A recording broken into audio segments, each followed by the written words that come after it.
my dear friends, welcome back to my channel. Today we are watching a video which I think you have been waiting for. So it is called India, Russia, China Come Together. Viral scenes from SEO Summit. Guys, I am really so much excited. I love geopolitics really a lot. It is sometimes even better than any movie, just absolute cinema. I think you understand me. And also guys, let's try to get 2000 likes on this video. It will be highly appreciated and let's see can we do it or not. So let's go. नमस्कार, welcome to career 247। मैं हूं प्रशांत Dhawan. Now यहाँ पे आप देख पाओगे China के SCO summit से आज के समय ये इमेजेस सामने आ रही हैं। पीएम मोदी ने आज सुबह सुबह ये इमेजेस शेयर करी है ऑलमोस्ट एज ए मैसेज कि एक सर्टेन कंट्री जो लगातार भारत को ये बोल रहा है कि अपनी विदेश नीति में क्या करना चाहिए, किससे बात करनी चाहिए, किससे फोटो खिंचवानी चाहिए, सीधा सीधा उस कंट्री को मैसेज यहाँ पर भेजा गया है। इधर आप देख पाओगे एससीओ समिट के दौरान व्लादिमीर पुतिन, पीएम मोदी और शी जिनपिंग ये तीनों यहाँ पे आप देख पाओगे इकट्ठा मिले, इनकी इमेजेस सामने आई है, विजुअल सामने आए हैं और तीनों ने यहाँ पर एक शो ऑफ यूनिटी दिखाई है। और मैं आपको साफ साफ बता दूं, RIC रशिया इंडिया चाइना इसकी नींव यहाँ पे रख दी है। ना ऑफिशियली ये समिट एससीओ समिट के साइडलाइंस पर होगा या फिर अलग से होगा ये भी कंफर्म नहीं है, बट पीएम मोदी ने ये बात बिल्कुल क्लियर कर दी है इन विजुअल्स में, इन वीडियोस में कि ये रशिया और चाइना दोनों के साथ कोऑपरेट करने में इंटरेस्टेड हैं। और ऑब्वियसली रशिया एंड चाइना ये वेट कर रहे थे कि कब यहाँ पर इंडिया भी खुद को RIC में इन्वॉल्व करे। Just these pictures really blow my mind. Especially I found one video just somewhere on social network when Modi and Putin were just holding each other hands, and it was so cute because in Russia we don't do like this. In our culture, men usually just have a handshake and that's it, and they just really they were holding their hands and it was just really nice. और आप एक interesting बात ये note करिए, SCO का summit देखिए China में आज के समय जो ये समिट है ये तियानजिन में हो रहा है। एक जगह एससीओ का समिट हुआ, दूसरी जगह एक अलग से पीएम मोदी और व्लादिमीर पुतिन का एक बायलैटरल समिट हुआ है, इंडिया रशिया बायलैटरल समिट। तो एससीओ समिट से जब दोनों लीडर्स निकले तो डिसाइड ये किया गया कि दोनों लीडर्स इकट्ठा आ जाएंगे बायलैटरल मीटिंग में। और यहाँ पे आप देख पाओगे पीएम मोदी और व्लादिमीर पुतिन ये दोनों एक साथ ट्रैवल कर रहे हैं। ये सब इमेजेस पोस्ट करना ये क्लियर मैसेज है वेस्ट को कि आप लोग डिक्टेट नहीं करोगे कि इंडिया के रिलेशंस किस कंट्री के साथ होंगे, किस कंट्री के साथ खराब होंगे। Only India will decide that we are a free nation. Asim Munir हिलाले पाकिस्तान या फिर कोई और अवार्ड देते हैं यूएस के ऑफिशियल को या यूएस के मिलिट्री कमांडर को। हम यूएस को उस वक्त नहीं बोल रहे होते कि देखिए आपको इसको अवार्ड देना चाहिए, इसको अवार्ड नहीं देना चाहिए। और एक बात यहाँ पे आप ये भी नोट करोगे कि कभी भी ना व्लादिमीर पुतिन और शी जिनपिंग की तरफ से स्टेटमेंट नहीं आई कि इंडिया को G7 को ज्वाइन नहीं करना चाहिए या फिर इंडिया को वेस्ट के करीब नहीं जाना चाहिए। जबकि ज्यादातर स्टेटमेंट्स ऐसी यूरोप और यूएस की तरफ से आती है कि इंडिया को देखिए रशिया के अगेंस्ट खड़े हो जाना चाहिए और उनसे ऑयल परचेज करना बंद कर देना चाहिए। इंटरेस्टिंग बात देखिए, हमको आज के समय डिप्लोमेसी में, फॉरेन पॉलिसी में ज्यादा इंडिपेंडेंट रशिया और चाइना दे रहे हैं कंपेयर टू वेस्टर्न नेशंस। तो गाड़ी में बैठकर पीएम मोदी और व्लादिमीर पुतिन ये पहुंचे एक अलग वेन्यू में जहां पर इंडिया रशिया का एक बायलैटरल समिट हुआ है in China.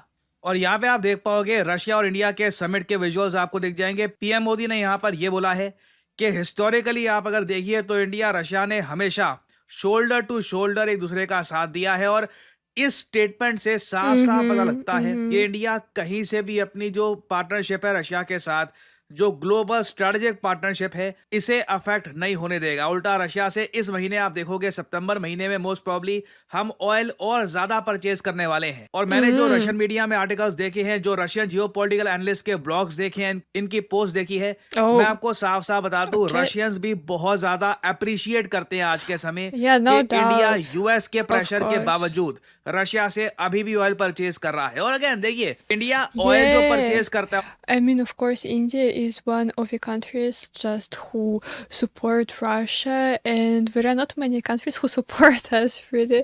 So, of course, India is of a great importance for Russia, just of course.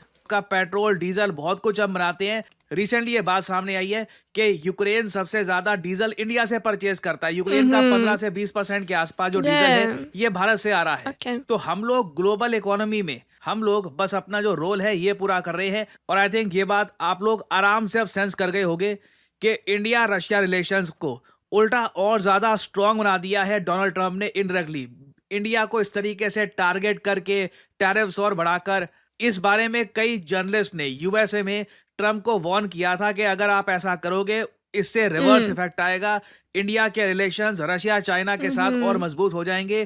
Trump ने किसी की सुनी नहीं। Why it was he obvious, didn't it was very listen much to obvious. और anyone? I think आने वाले time में कहीं ना कहीं ट्रंप से लोग अकाउंटेबिलिटी मांगेंगे कि आपने ये कर क्या दिया है, इंडिया पे इतने सारे टैरिफ्स इंपोज कर दिए, रिलेशन Of खराब कर दिए, course. इसके बदले में यूएस को आखिर मिला क्या?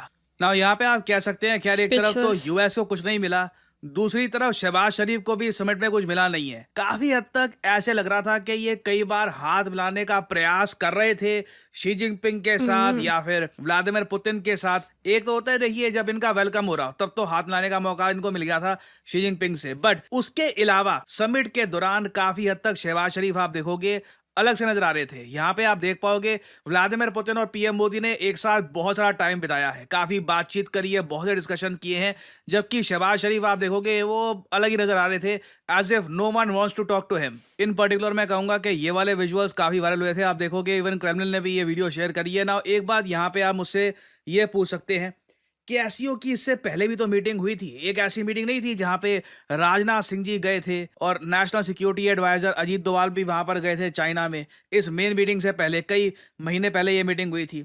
उस मीटिंग में पहलगाम आतंकवादी हमले का मेंशन नहीं किया गया था और इंडिया ने ज्वाइंट स्टेटमेंट साइन करने से मना कर दिया था। खूब उस टॉपिक पर हो हल्ला हुआ था कि इंडिया ने देखिए एससीओ समिट की जो ज्वाइंट डिक्लेरेशन है साइन करने से मना कर दिया और एससीओ में यूनिटी नहीं है। देखिए वो प्रॉब्लम आई थी पाकिस्तान की वजह से। पाकिस्तान ने अकेले यहाँ पे अप्रहेंशन जताई थी कि पहलगाम हमले का मेंशन यहाँ पे नहीं होना चाहिए, जबकि एससीओ का जो मेन समिट यहाँ पे हुआ Oh है my god. इसमें साफ साफ लग रहा है कि चाइना ने इंश्योर किया है कि कुछ ऐसा ना हो जाए जिससे इंडिया इस बार समिट से पीछे हट जाए। चाइना ने पूरी कोशिश करी है कि एक यूनिफाइड इंडिया रशिया चाइना की इमेज दुनिया में ब्रॉडकास्ट हो और इसके लिए पहलगाम हमले का भी प्रॉपरली यहाँ पर मेंशन किया गया है। पाकिस्तान को क्लियरली इंस्ट्रक्शंस दी गई हैं कि आप लोग इस मामले में कोई गलत स्टेटमेंट नहीं दोगे। और यहाँ पे आप देख पाओगे आर्टिकल एससीओ ने ओपनली निंदा करी है पहलगाम हमले very की। nice, यहाँ पे really. ना इंडिया का जो टफ I स्टांस love था it. उसका रिजल्ट हमको दिख रहा है। जो आज से कुछ महीने पहले क्वांडाओ में मीटिंग हुई थी जहां पे राजनाथ सिंह जी ने कह दिया था कि मैं साइन नहीं करूंगा, उसका इम्पैक्ट साफ साफ दिखा है। अगर उस वक्त मान लो हम ज्यादा प्रोटेस्ट ना करते, हम कहते कि चलो ठीक है अभी के लिए ये तो छोटी मीटिंग है बाकी बाद में देखेंगे, तब कोई बड़ी बात नहीं है कि इस बड़ी मीटिंग में भी पहलगाम हमले का प्रॉपरली मेंशन होता या ना होता, इस बात पे कोई कंफर्मेशन नहीं होती। बट इंडिया ने एक स्टैंड रखा कि एससीओ चाहे जितना भी बड़ा ग्रुप हो, अगर आतंकवाद की निंदा यहाँ पर नहीं होती तो इंडिया जॉइंट डिक्लेरेशन साइन नहीं करेगा। तो चाइना देखिए आज के समय genuine Agree, of course, it was a terrible attack, and like so many people were killed just for nothing. It is really disgusting, and of course, it should be condemned like by everyone. So, yeah, guys, I hope that these families who suffered from this attack will just survive. I don't know how to explain it. एक It प्रयास was कर रहा है कि awful. Bharat के साथ relations इनके improve हो। ऑब्वियसली देखिए इंडिया चाइना क्या इससे हम ये कह सकते हैं राइवल्स नहीं रहेंगे?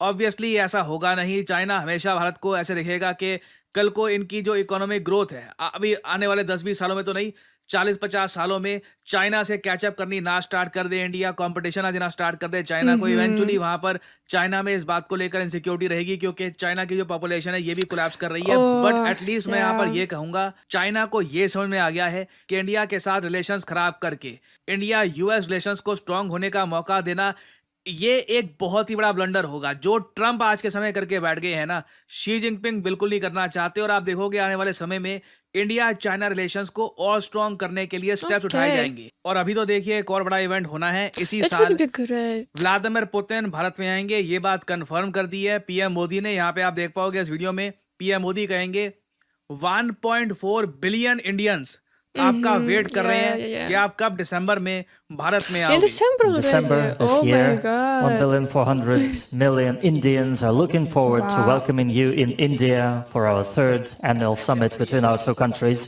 ना ऑब्वियसली यूएसए की काफ़ी स्टेटमेंट्स आएंगी इस डेवलपमेंट को लेकर. इंटरेस्टिंगली यूएसए ने इंडिया यूएस रिलेशंस को इम्प्रूव करने के लिए भी एक कैंपेन लग रहा है कि थोड़ा स्टार्ट कर दिया है. इस पे मैं हो सकता है कि एक अलग से वीडियो लेके आऊं. But this has been a very interesting SEO summit. अभी ये एसईओ समिट के जो ओवरऑल डिक्लेरेशन है उससे रिलेटेड जब और डिटेल सामने आएंगी तो मैं इस पर एक अलग से वीडियो कोशिश करूंगा कि आपके लिए लेके आऊं. So guys, how do you feel about this SEO meeting? I personally think that it was just iconic because how many years ago we had something like that? I don't really remember.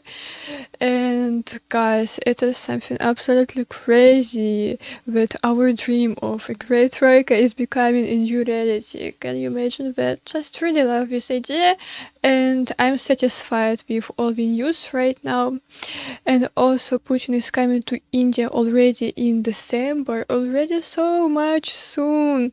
And yeah, I'm curious what we will talk about and how our relationship is going to develop. And about Trump, what to say? Like, I think that, of course, he is just out of his mind right now with all these situations.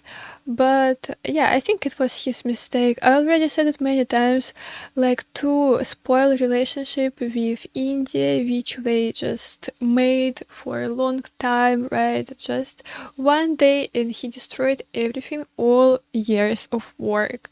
It was something really bad, and of course, right now people will start saying that it wasn't right, it was a wrong decision. So it's not beneficial for him. Why he chose this way? I'm still curious about it. And yes, guys, if you liked my video, please give me a thumbs up. Subscribe to my channel. You can also join my membership for exclusive posts from me. And guys, see you in my next videos. Bye bye.